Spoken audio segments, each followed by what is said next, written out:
ለምን እንደጠፋች አልታወቀም። ግን የሚገርመው በራሷ ተነሳሽነት ሳይሆን የጠፋችው እላያ ላይ ያለው መንፈስ ነበረ እንድትጠፋ ይዟት የወጣው።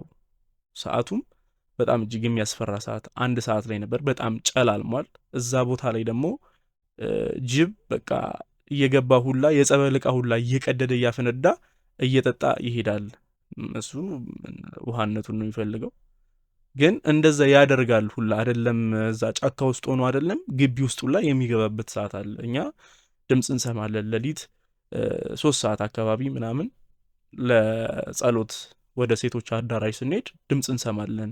አይን ብርሃን እናያለን ወደ ውጭ ማለት ራቅ ወዳለ ቦታ ስንመለከት ብርሃን የአይን ብርሃን እንመለከታለን የጅብ እና ልጅቷ በቃ ተነስታ ጠፋች።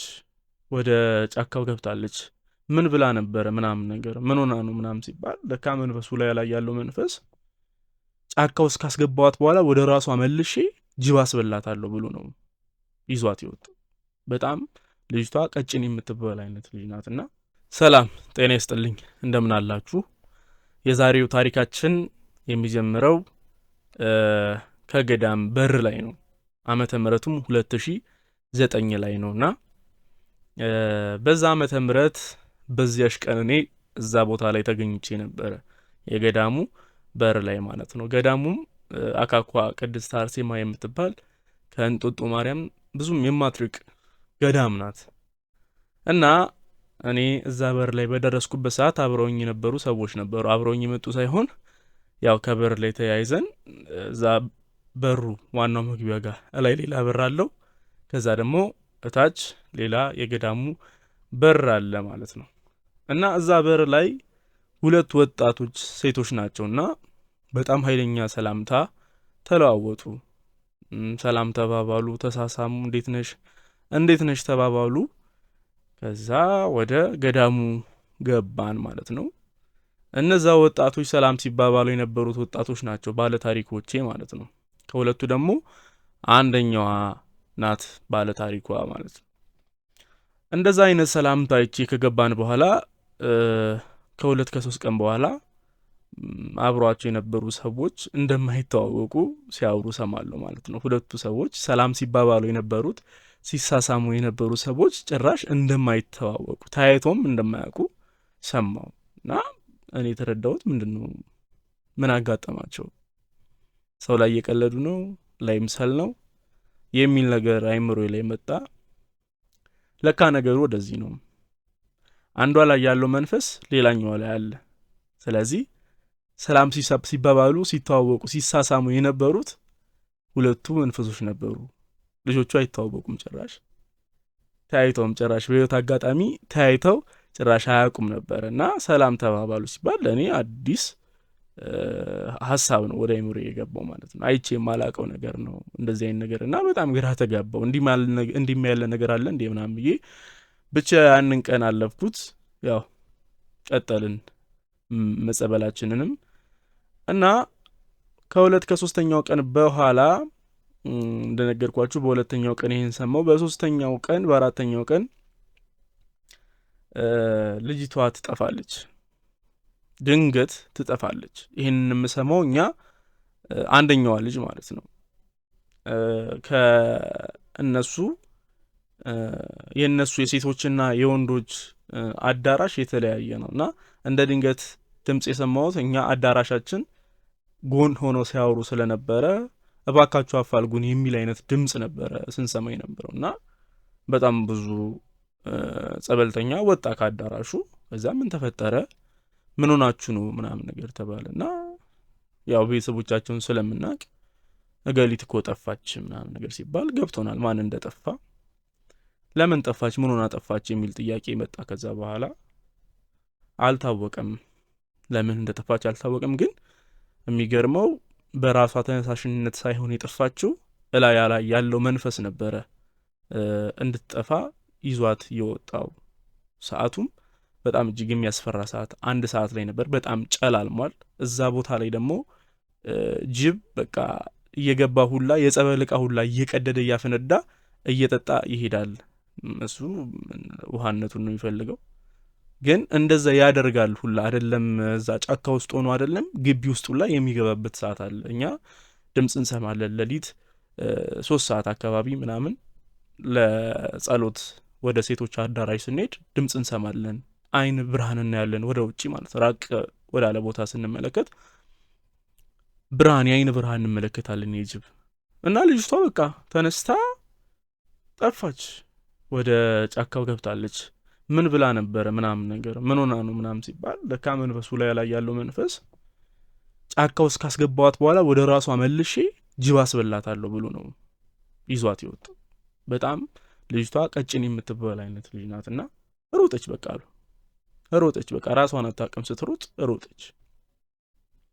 ከዛ ማንም ሊከተላል ሊደርስባት አልቻለም። ሁሉም ይፈራል። እሷን እያሯሯጣት ያለው ውስጡ ያለው መንፈስ ነው።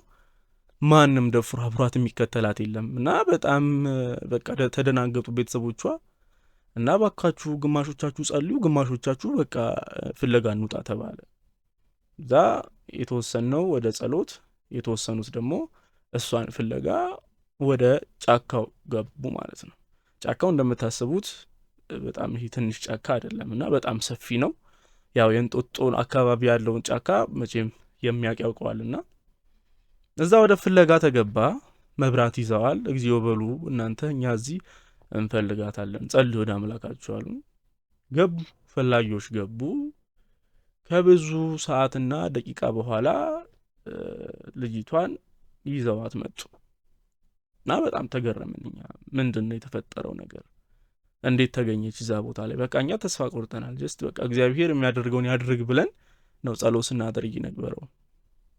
እዛ ሲነግሩን ከቅድስት አርሴማ አካኳ በጣም ሩቅ ቦታ ነው። እንግዲህ ገብርኤል ቤተክርስቲያን አካኳ ገብርኤል የሚባል አለ፣ ቤተክርስቲያን አለ።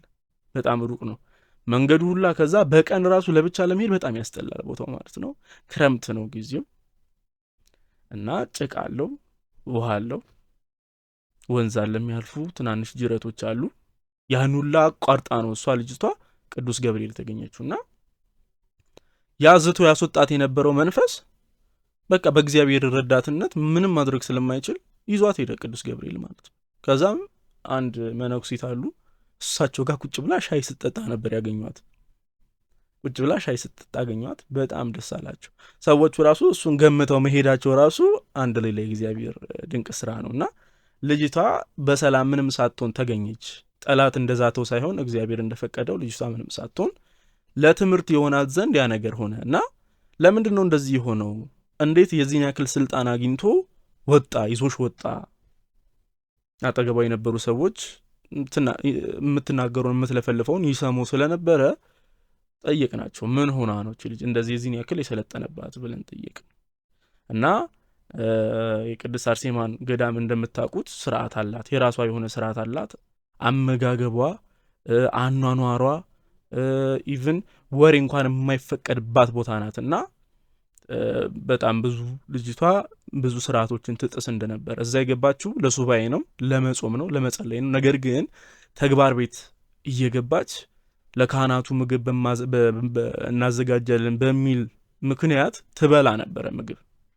ምግብ ትበላ ነበረ። ለካህናቱ የሚዘጋጀው ምግብ በተለያየ ምክንያት የሚዘጋጅ ምግብ አለ፣ እሱን ትበላ ነበረ። ስለዚህ መንፈሱ ላይዋ ላይ ሆኑ ከመውደቅ ከመድከም ይልቅ ይበረታ እንደነበረ ተናገረ።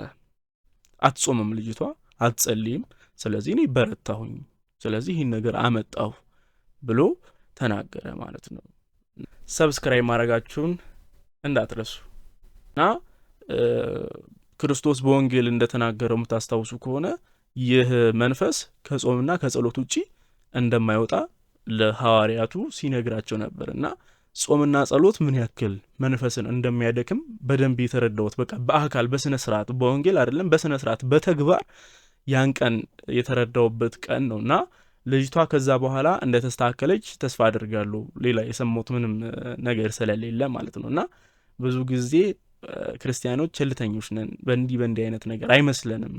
ወንጌል ላይ የተነገረ ነገር ሊሆን ይችላል፣ ሰው የሚያስተምረን መምህራኖች የሚነግሩ ነገር ሊሆን ይችላል እና ብዙ መስሎ አይታየንም እና እቺ ጥቂቷ ነገር እቺ ልጅ ህይወቷን አሳጥቷት ነበር።